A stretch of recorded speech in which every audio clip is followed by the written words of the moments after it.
Can you hear me, Shara? Yeah, I can hear you. How you doing? You okay? I'm good. I'm good. Um, Oh, are we just here together? Sorry? Oh, we're in the show already. Okay. Oh, are we? Okay. Oh, I think so. 'Cause it says everyone can see and hear you. Interesting. Uh, that's nice. It's not. It's not loud enough for me.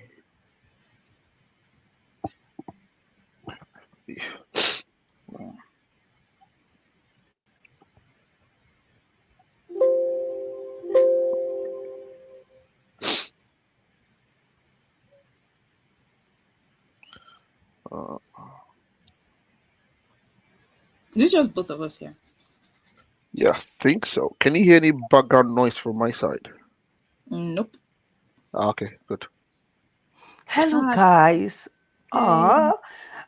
I've been asking you guys if you can hear me. What's happening? You literally just came up on screen. Just Oh, exactly. really? Yeah. Oh, hello, guys. Can you hear me Loud and clear. clearly? Yeah. Yep. Okay. And I've been speaking, and I really didn't know I was not live, but I've been speaking.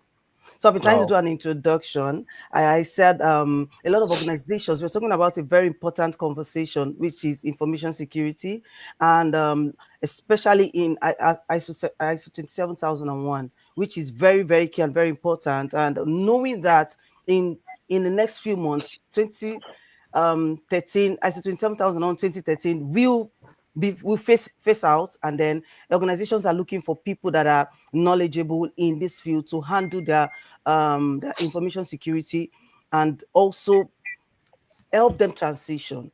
So we're going to be having this very interesting conversation. Like I gave a background. I said the ISO 27001 is an internationally recognized standard that is required for implementing the information security.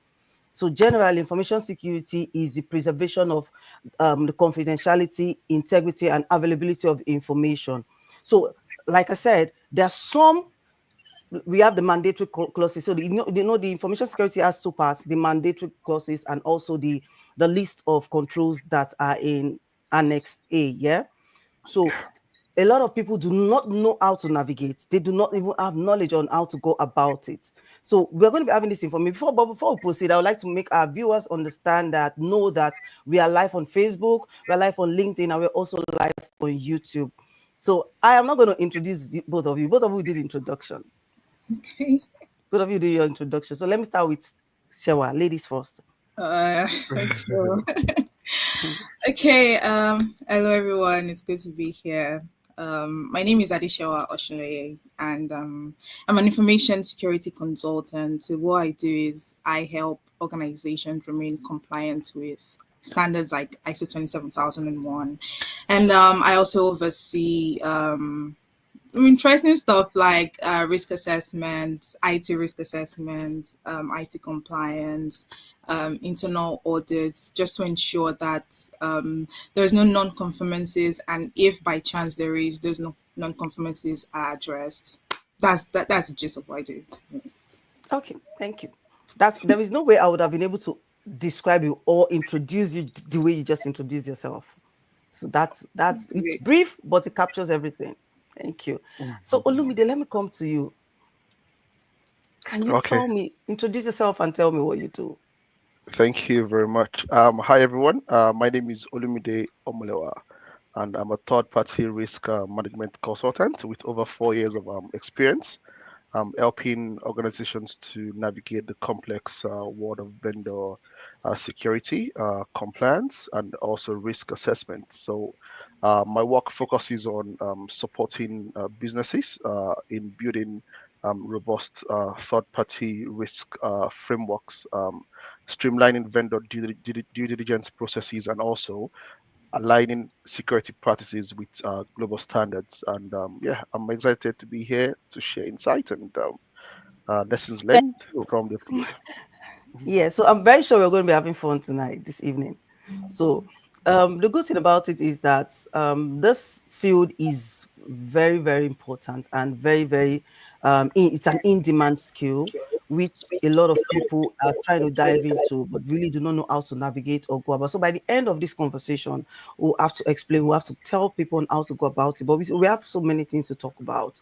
So most times I get to see people say, okay, I am an information security analyst, I'm an information security consultant. And what does it mean? What does it look like? What does a day in the life of an information security consultant look like? What does it? Let me start with you, Olumide.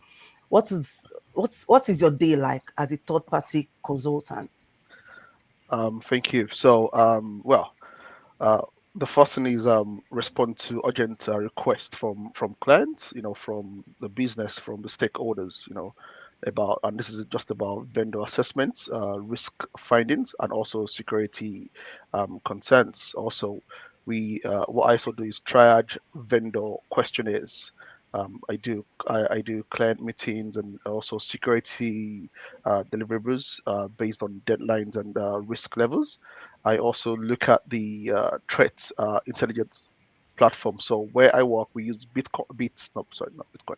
We use BitSight for for this threat intelligence, just to monitor, to check for any incidents of our existing vendors. To see if there's any data breach or any cyber attacks, or that may impact our that may impact us.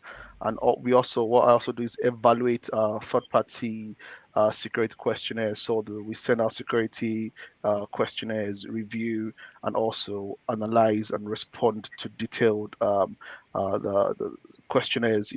And we also ask for the SOC 2 reports, and that's where we ask for their SOC 2 reports, ISO certificates, pen test, network diagram. So it depends on the vendor.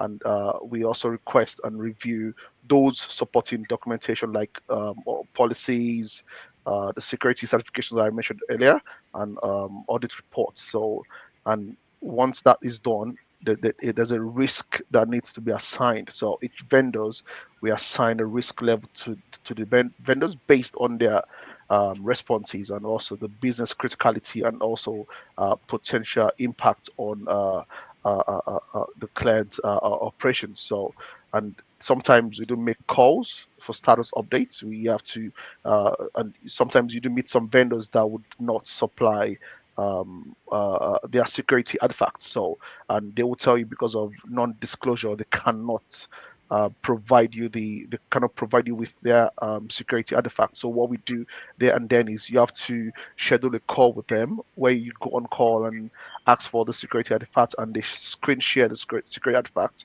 And you what you do there and then is, you look at what you need to look at: the dates, the policies, the date, the when the non-conformity is there. You look at it, and you just, if there's any issue that needs to be raised, you raise it there and then with them. And also, you need to collaborate with your stakeholders. You mean the internal stakeholders, those who people that that are brought in as vendors. You need to liaise with them to make them understand. You need to discuss the specific risk, negotiate remediation timelines with these vendors, and also guide the stakeholders on the risk acceptance. So if you've done your job as a third party risk analyst, so it's now left to the business to decide if they want to accept the risk you found. So you have to relay the risk to the stakeholders, and also advise them on how the vendor risk may impact the organization. And also, so you can suggest practical security measures for vendors to remediate any risk found. And if, let's say, for example, you realize that the vendor does not have MFA implementation, or data encryption, or access control. These are the things you bring up, and you advise them on these things, that, oh yeah, fine. If let's say they were using TLS 1.1, you have to make them understand that, yes, you need to upgrade this, that your company cannot accept that. They need to either upgrade to 1.2 or 1.3, or we don't do business with them. It's as simple as that, you know. And it's also left to the business, the organization, if they want to, have continue to use them. But you have done your job as a third party analyst, and also you have to maintain detailed logs of vendor risk status, open findings and ongoing remediation, because any risk found, there's a risk ledger where you put them, and you have to put like a risk owner. So at each time you have to go back into the risk ledger to make sure that every risk opened is closed. And how do you do that? Always liaise with you have to always liaise with the risk owners, and the job of the risk owner is to liaise with the vendor to make sure that the risk opened is closed. So if, let's say for example, they've told us that they don't have ISO 27001 certificate. Fine, we're giving you 3 months to have the certificate, and it's now left to the risk owner to chase, the vendors to make sure that they have this ISO certificate. And once they have it, they come back to us and we look at it, we check it, then we go back into our risk ledger, then close this risk. And also Wow. monitoring evolving cyber threats, and sharing relevant updates with clients. There's a lot of things going around the world now, so this continuous monitoring is quite very important, especially in the part of a third party analyst. This looks like a lot of work for one day. It is. A lot of work for one day. So is it safe to Trust me. say that you're more like a middleman between the organization and your vendors Yes. So in the you're area more. of risk and the risk management and all of that? Yeah, so you're the middleman, you're the gatekeeper. So Yeah. you're the gatekeeper, making sure that the vendors, your stakeholder, the internal stakeholders are bringing in, is you've checked their security posture of that company to make sure that they are fit. They are not bringing in any risk into your company. So you are like the gatekeeper. Hmm. Wow, that's a lot of work for one day. It is. So the job of a third party is more like a watchman. It And is. then, so in a case where a vendor is not complying, case Mm. where a vendor, so and you have actually assigned the risk and you've tabled it before the stakeholder, and the stakeholder still wants to have the vendor, is there any way for you to, do you guys train the vendor, or you mandate them to go get a certain kind of training or certification? Yes, so we can only advise. So we advise the business that this vendor coming in, this is the risk we found, and this is how we also advise on how to remediate the risk, right? So if the business want to continue, or if they want to continue to use this vendor even with the risk found, it is left to it is left to the to management to decide on if they want to accept this risk. So Yeah. what we've done is we've opened their eyes to see the risk. We've analyzed the risk. We've advised them on the impact it might have on the business. So it is now left to management, to the senior management, to decide and to sign off the risk if they want to accept the risk, or you know they want to look for another vendor. That's fine. That's a whole lot for one day, though. So I'm going to come to you, Shewa. Thank you so much, Olumide. Shewa, what does a day in the life of an information security consultant look like? I wish my days were the same, to be honest. But it's like every new day, there's a new thing. I have to make a note here of like things I do so I don't miss anything out. But it's like it's different for every day. There's some days where all I do is data protection and just responding to subject access requests. There are days where, so it depends on the season, right? So the season I'm in right now, we kind of have our yearly penetration test around this period. So what I do basically, I work now is source for suppliers who could do this, and then have meetings with them, show them our live environment. So we have like in my organization, we have something similar to Amazon. It's an in-house developed software where businesses come to shop. So it's a business to business system where you just shop for items. So it's kind of like Amazon. So we conduct yearly penetration tests on this system. So that's the phase I'm in right now. And also, but typically every morning, what I do, I just monitor our network security, see if there's any events that should be flagged and investigated further. So another thing I do is policy updates, policy updates, policy approval. I don't approve, like just recommend to management to approve. Security awareness training.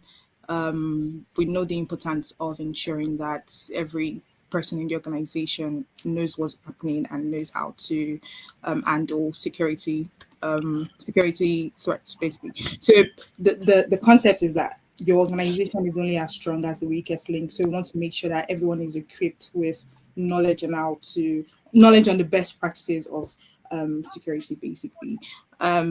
So like Uncle Imde was saying, when he was talking about the third party questionnaires that he reviews, I'm on the other side. I'm usually the one filling out the questionnaires from companies because we have so many business we work with. Um, what else do I do? There's a lot of stuff. So it's mostly responding to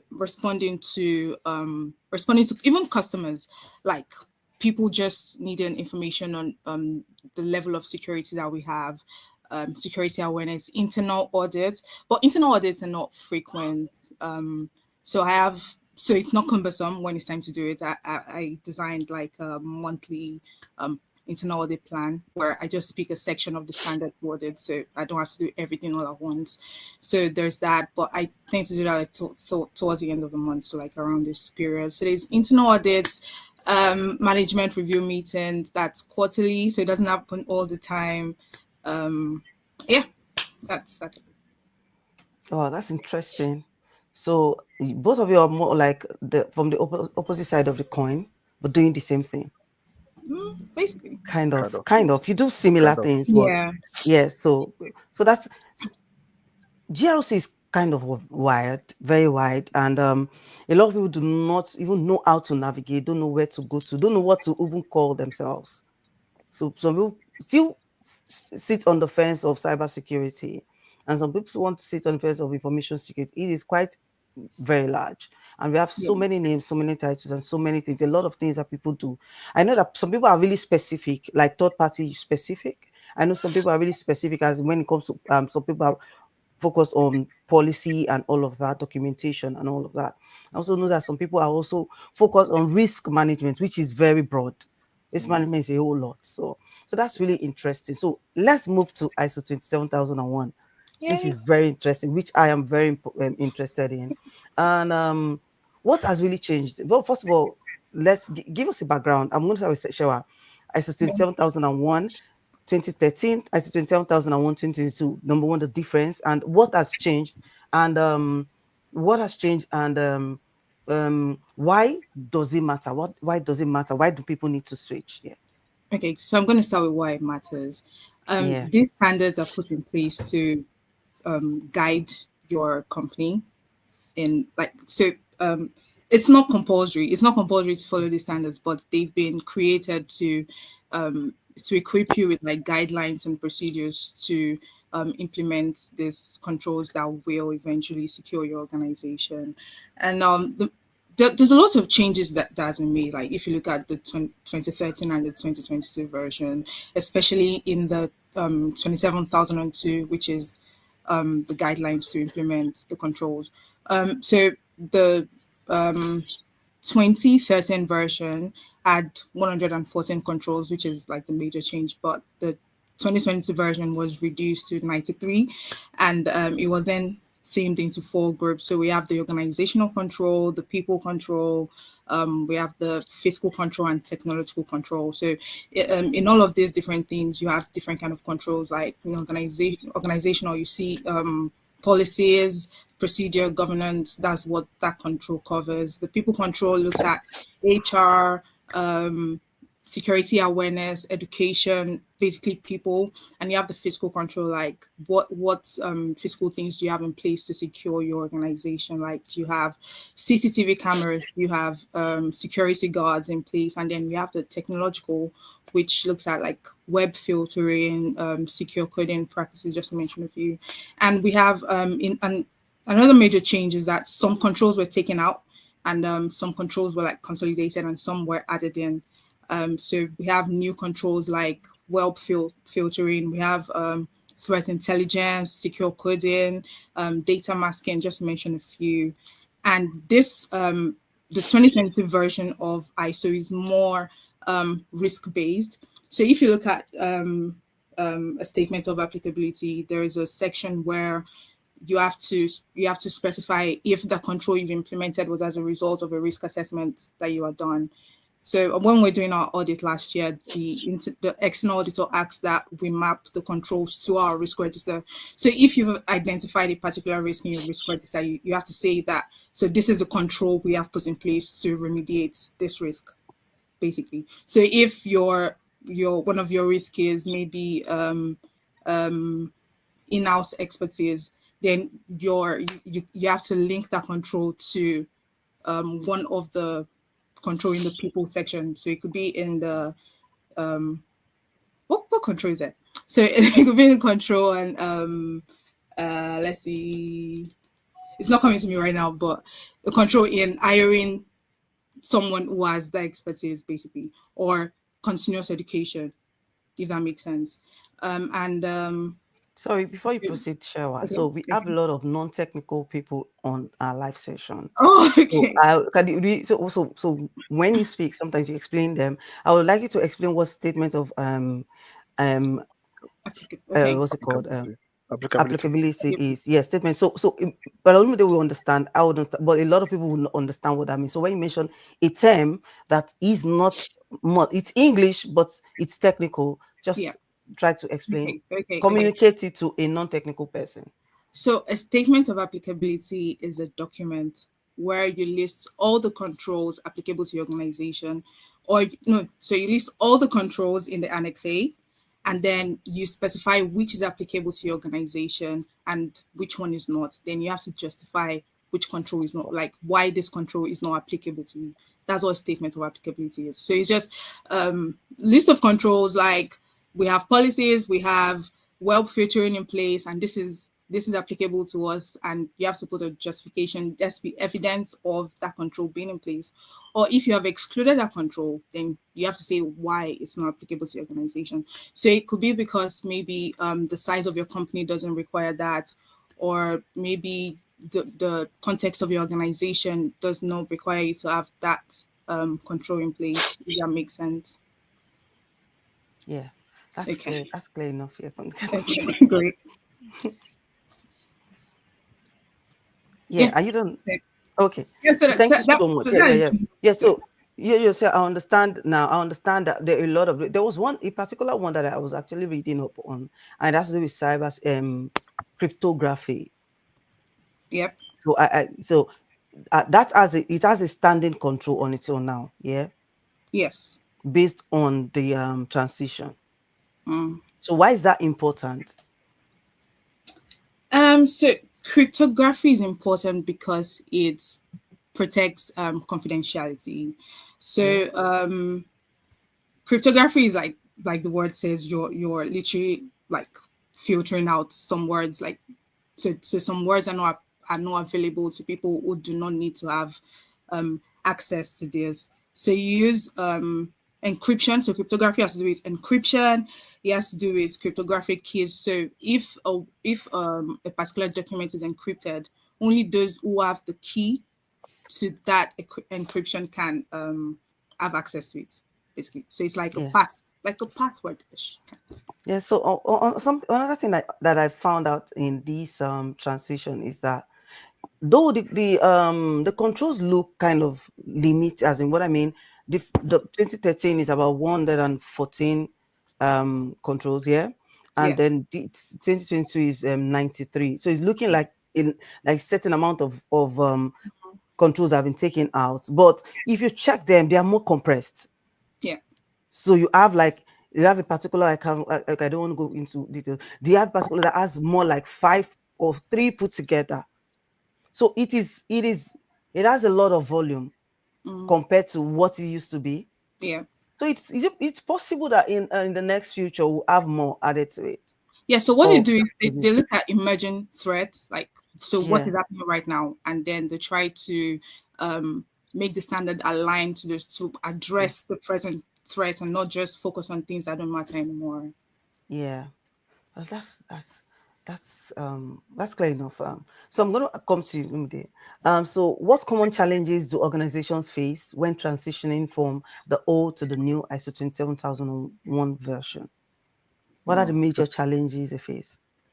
Okay. Well, from my understanding, from what I've seen, I know one of them is teams may struggle to map existing controls to the new framework because, like Shaba just said, and like we all know, they've consolidated the controls into from 114 to into 93, introducing 11 new controls. So, team, it's not that easy to map the existing controls to the new framework and also identify the gaps, and this could the impact could be overlooking. It's very easy to overlook new controls, and also conduct conducting a thorough gap analysis to align with the 2022 standard also requires time and expertise, and also and across the team collaboration, and this could also it could lead to incomplete assessments. We've seen it a lot, and can lead to audit non-conformities, uh, and that has stopped a lot of companies from having this ISO certificate. It's delayed their certification because they have to go, they have to go through the NCs non-conformities again and make sure that everything Mhm. is rectified, and also updating the ISMS documentation, the policies, procedures, the risk registers, takes significant effort. It's not it's to use a smaller team, they may struggle. So sometimes you see a lot of companies recruiting for that position because they need people to do that work. Mhm. Yeah, and also the deadline for this is to transition into 2022 ISO 27122 is October this year, and you see that a lot of companies will be juggling the transition with on you know juggling the transition with ongoing security and compliance priorities, which can it can lead to last minute rush. I know a lot of companies doing that last minute rush, and missing opportunities to properly, yeah, and but when you're rushing, it's not going to be easy to embed this new controls, and yeah, and also in regards to risk management, uh, aligning the vendor risk management processes with this new ISO 27122 controls, with the new controls, especially the threat intelligence. You have to evaluate how vendors detect and respond to threats. Let's say for example, the cloud service security.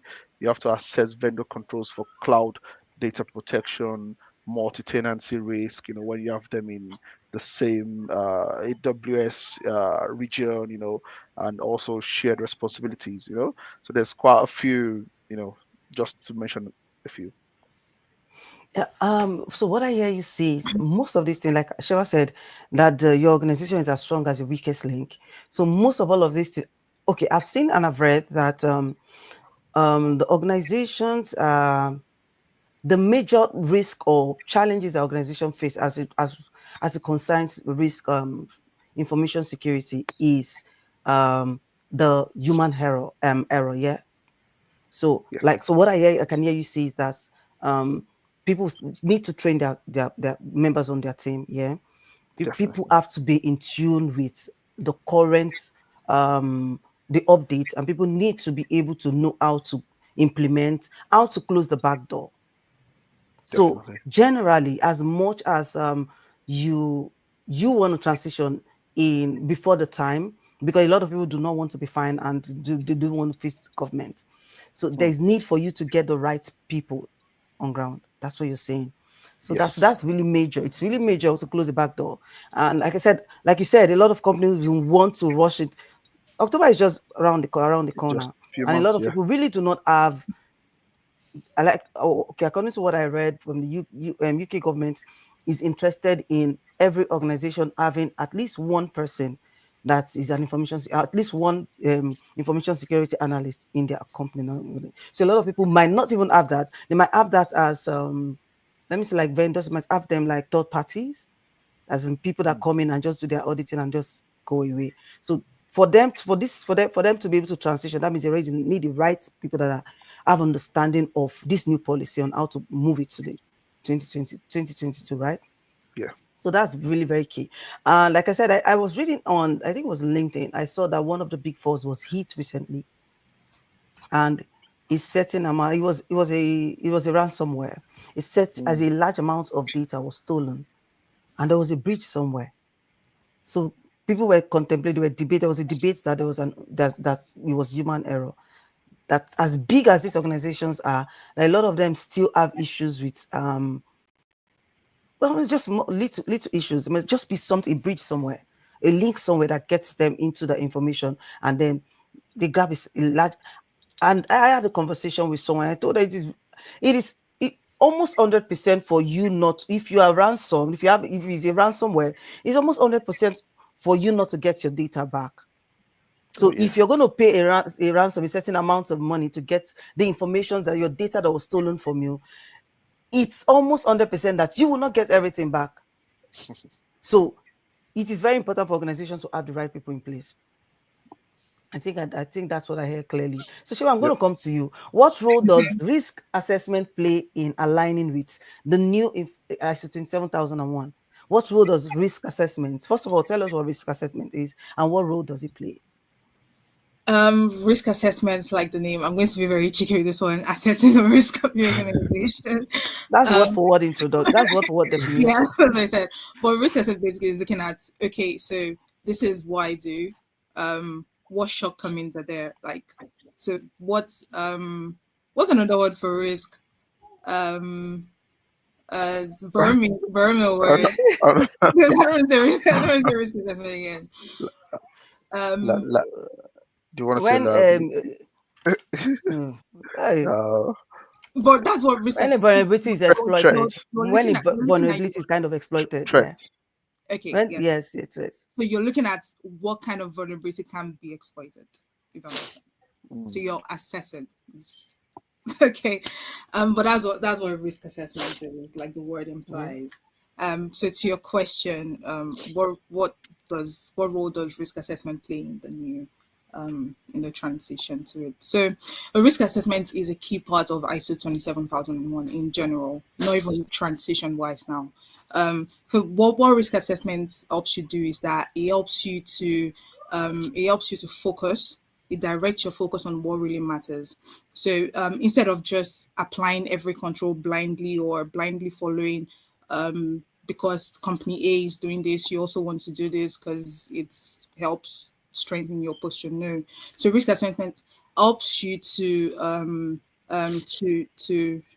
make sure that your business, the controls you have, aligns with the context of your organization, if that makes sense. And what that does is that it strengthens your security posture, and eventually the effectiveness of controls you put in place anyways determines on how well you've tailored it to your organization. For example, if I'm not a fintech company, so if I'm not a fintech company, let's say I'm an healthcare company, I shouldn't be having the same kind of controls a fintech company will have, because it doesn't even make any sense to begin with. So risk assessment helps you tailor controls to your business context.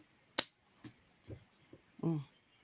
So is it possible for, okay, I know it's probably, but I'm going to ask still. Anyone can answer, or I'm going Yeah. to mention someone to answer. So is it possible for the ISO 27001 um can fit into different organization institute or industries, yeah? Can Yes. it fit into different organization industries? So in other words, there are controls that are specific to certain industries. Yes. Yeah. Mm. Okay, that's fine. So like So when you have your statement of applicability, Ability. you outline all of the controls, and then the Mhm. specific ones for different industries. Yeah, that you Okay, apply Yeah. to work. Yes. okay, Yeah. that's fine. That's fine. Olumide, I'm coming to you. How can companies better manage third party risk in light of ISO 27001? How can they manage third party risk in light of ISO 27001? Um, okay. Thank you. Things are changing every day, and the world is evolving.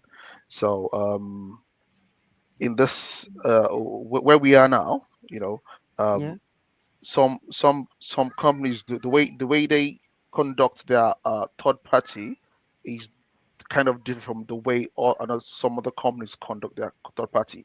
So where I work now, what we do, the way we conduct our, some companies do, they still do some checkbox, but you see some companies using some sophisticated tools, like you've got Prevalent, you've got One Trust. These are third party tools, and while some companies still send out questionnaire via Excel sheets, and these tools are there to monitor and to evaluate your third parties. They've already been, the way things are now, everything is AI, so they've already be structured, So yeah, all you just need to do is input this vendors, their web domain, input it into the tool, and you get the answers, and from there you can request evidences, policies, SOC 2 reports, ISO certificate, pen test reports, and also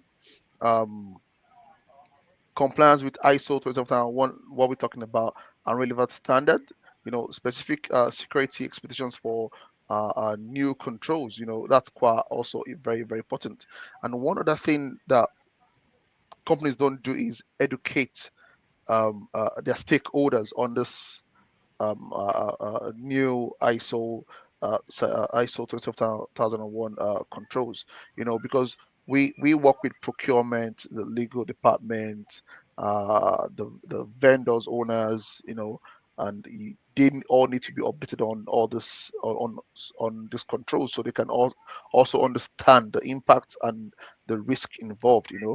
And you as a third party consultant, you have to provide vendor onboarding guidance that would reflect the 2022 standard, you know, and what else? What else? And also regular reviewing of third party risk management is there. You know, when you hmm. when you when you constantly review the third party risk management practices, that's also there. Well, thank you so much. So, um, we're moving to a very interesting session now, and this has to do with case study. So this is really important to me because it's wanting to have a conversation about about the topic. It's not nothing to come up with real world experience. A lot of people do not know how these things are done. So we've been speaking we've been using technical terms. I'm very sure that some people, our viewers, a lot of them do not understand, they might not understand some words. So we're going to come down to people's level. We're going to come up with this is a case study session where you pick a real case study, and just what we'll do is this, you can share a real world case where transitioning to the updated ISO 27000 made a significant impact. In other words, okay, pick up a case study and tell me, just walk me through how do we transition from year to year. So I'm going to start with Shewa. Shewa, you don't have to spell it all out. So just say something, pick up a case study, and then let's move. Walk me through the transition. I know we're going to start with a gap. We have to see a gap first. Yeah, we have to Mm. see a gap in the objects, in the policies and all of that, and then we'll try to fix it. Yeah. So let's walk me through it. Just walk me through it. Pick up something. Come up with an idea, a case study, and then Um. walk me through Okay. the Yeah. process. Okay. Okay. So I'll just use um like the role I started recently. So coming into that organization, the first project I had was to support with the transition, which was already done. So what happened is that we had like an external audit coming up, and it was a surveillance audit because we ISO you need to have like yearly um, surveillance audits before the recertification audit at the end of the third year. Is it? yeah, I think at the end of the third year, then you have a certification audit. So they had done a surveillance audit, and a lot of so the surveillance audit was like uh, to do a gap analysis basically to see where we're still lacking and where like we still need work on the transition. So there was a lot of conformances identified in that audit. So what I did was that was my first point of note. So I just started work from okay. So in the last audit, what was missing? So the couple of things that we were still lacking behind, and the statement of applicability was one. I already explained this. So statement of applicability is where there's a document where you list all the controls and then choose the ones that are applicable to yours or exclude some. So that was where I started to work on, and this kind of helped my gap analysis as well because someone external has already like come in to see the work and to see where we're at, and they had already listed it out for me. So it was very easy at this point. So yeah, I worked on the statement of applicability and tried to not tried, but and made sure it was um, um, in conformance with what it should be, basically with the new because it's a different structure entirely. Like the way it's mapped out, it's like totally different. So I had that done. Another thing I had to do was policy documentation review. So making sure that your policies are up to date and are aligned with the new requirements of the standard. Um, Another thing was the BCP test, management review. So communities organization, it was like there was no ISO work done at all. So it was just like very infuriating. But the first thing is yes, your gap analysis, and then fixing the things that like just putting in place things that are not there. So another thing was the BCP test, which should be done annually. That wasn't done. So that had to be coordinated. So it was just it was a case of making sure that like we're in a good position basically for for the next um recertification audit. Yeah, so that's what the transition is like. It's easy work. Okay, It's so just fixing it, yeah. and there was a lot of stakeholder engagement as well because you have policy owners, right? So and Mm, you're not the one to do all these things by yourself. So you have people who are in charge of these policies. So it was so for me it was that was the most difficult thing for me. Like just walking up to random people. Oh, could you look at this, please? And they're asking why, and then you have to explain. And most of these people, bear in mind that they have no idea what it is you're talking about, you're doing, but like explaining it in a way that makes sense to them. Yeah, that was really that was difficult. Yeah. oh, I get you. So also you use a technical term that I needed to break down. You said there were a lot of non-conformity. Tell the audience what non-conformity is. So a non-conformity is an area where your organization is not aligned with the requirements of the standard. So if the standard says you need to be A and you're B, you're not Mm. compliant. So that's what non-conformity is, non-compliance. Yeah. So thank you. So I see. I think I understand what you mean. You used the organization as a case study. You got into the organization Yeah. and you saw that there was a gap. You had to conduct a gap analysis and all of that. And there were a lot of non-conformity, like a lot of things they were not conform. They were not aligning with the Yeah. standards. So what you did was to take some out, fixing the right things and all of that, and then Basically. ensure that you are also communicating with. So it's more like a three-way communication. You're communicating with the stakeholders, you're communicating with those on your level, you're also communicating with those other departments that are involved, like the IT department and the rest of them. So that's Yes. good stuff. Let me come to you, third party consultant. Just give us a case study and tell us, yeah, walk us through the process. Okay, why can't we hear? Why can't I hear Can you? we- Shara, can you hear? No. Can you hear me now? Sorry. Yeah. Yes, Oh, please. sorry. Yeah, sorry. I muted. Yeah, I partook in implementing 27,001 22. That was in 2023. So and just like Shewa said, it's almost the same thing. We did the gap analysis, conducted a thorough comparison between the existing controls and the new Annex A requirement, and also documentation updates. You have to update all your documents, revised key documents, which also includes the statement of applicability to reflect the changes in controls and also the risk assessment. So, and also we implemented new procedures to address the updated clauses.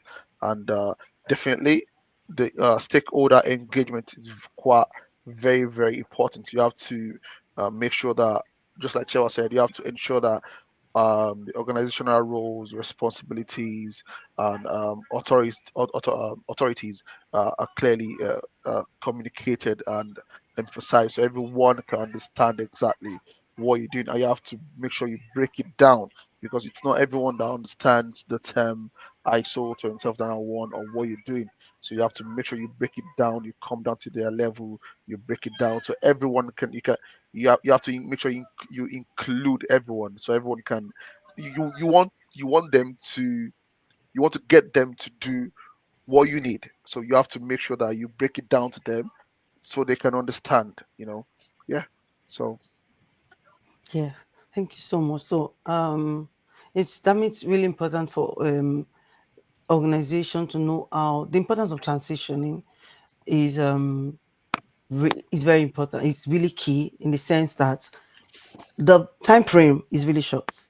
You said it in October. And now I'm very sure a lot of organizations are looking out for people that are able to do this, even without even getting their people involved, getting their team involved. I'm very sure they're ready to get an expert for just the transitioning and just let them go. Because, like I read, UK government is really keen on ensuring that organizations are compliant and they're able to transition smoothly. So, two more questions, and then we'll wrap up this session.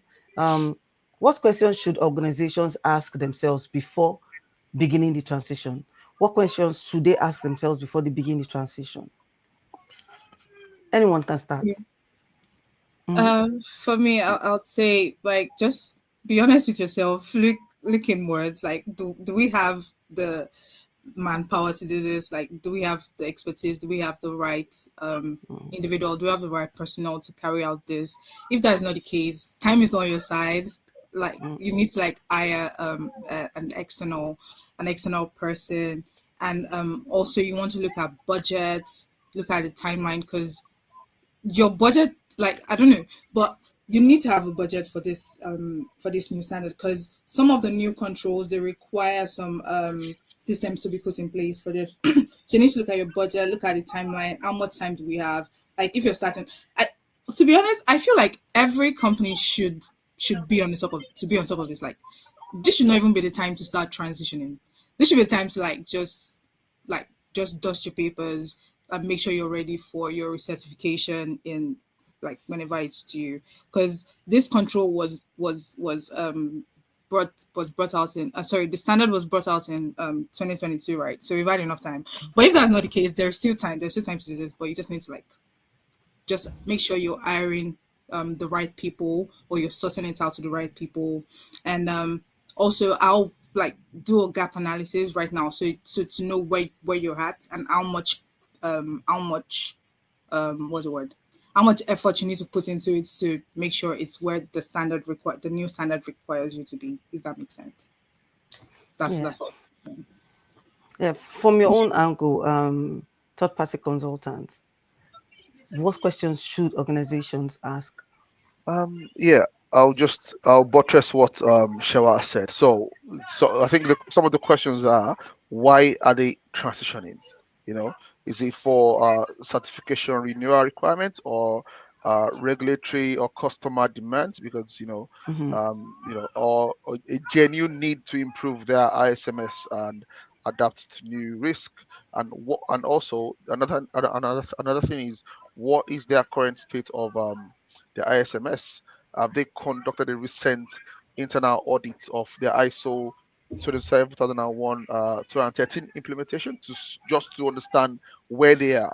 Do they have a clear view of their existing controls, their risk assessments, their documentation, their SOA, their policies, their procedures? And how mature is their current ISMS? And one other thing is, what are the major gaps to expect? Have they reviewed the new Annex A controls, the threat intelligence, and all the cloud security and everything? And which new controls are most relevant to the organization, or the sector? And also, who needs to be involved in this process? That's another thing. Do they have the right expertise? Do they have the information security personnel or stakeholder to go about this transitioning, and do they have the internal resources that understands the ISO 27001 2022?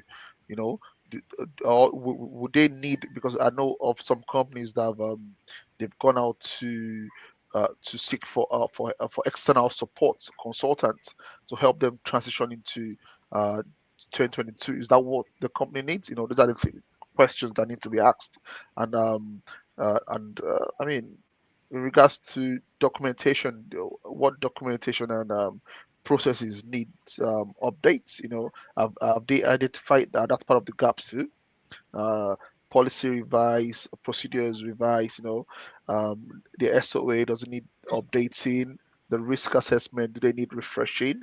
These are the kind of things that needs to be asked. Yeah, and also what tools or platform do they need to go about this thing? Do they need existing tools that support the new ISO 27001 structure? Yeah. Yeah, thank you so much. So I'm going to come to the last question and then we'll do a wrap. Um, what piece of advice do you have for organizations that are trying to transition? I'm Sawashewa. What piece of advice will you have for organizations that are looking forward to transitioning in October? October is in 4 months. Yeah, Yeah. 5 months. Yeah. So I would say the only thing I can think of is to understand your risk, understand the risk your organization faces, basically. So don't just jump straight into, well, we have to transition, so let's document everything, let's put everything down, let's apply all the controls, let's implement all the controls. But first, you need to understand, take the time to understand the information that you have, what will go wrong with it, and this would ensure that whatever control you're implementing or whatever document you're implementing actually applies to you and will benefit you in the long run. And another thing I would say is not to just see this transition or this or ISO in general as another compliance checklist. Like, it's something we have to do because this business requires we have it, or so the requirement from one of our partners, or to like, because in the long run, ISO 27001, the ISMS, sorry, ISMS is Information Security Management System. So ISMS would eventually, in the long run, also help your the security posture of your organizations and make sure that you are safe from risk. Yeah, well, not safe, but safer from the risk from threats and all the stuff. So in the long run, it will help you. It will protect your business, and you'll benefit from it. So it's not just another. Well, let's just take this box and keep it stepping. Yeah. Oh, so it's not just another check. It's not because um, the um, the organization. It's not because the is expected of you to do it, but it's something that is needed in the organization Yeah. in the Good. long run. So thank you. That's really key. So let me do what's the advice from a third party consultants angle? What's your advice to organizations that are trying to transition? Yeah, it's very simple. Start with a clear risk based roadmap, and also leadership buy-in, because in everything you do need the leadership buy-in. You need the leadership to support in everything you're doing, and also without a clear plan aligned to the business risk and also and active leadership support, the transition can become a scattered effort, which could lead to missed controls, wasted resources, and also a very fragile ISMS.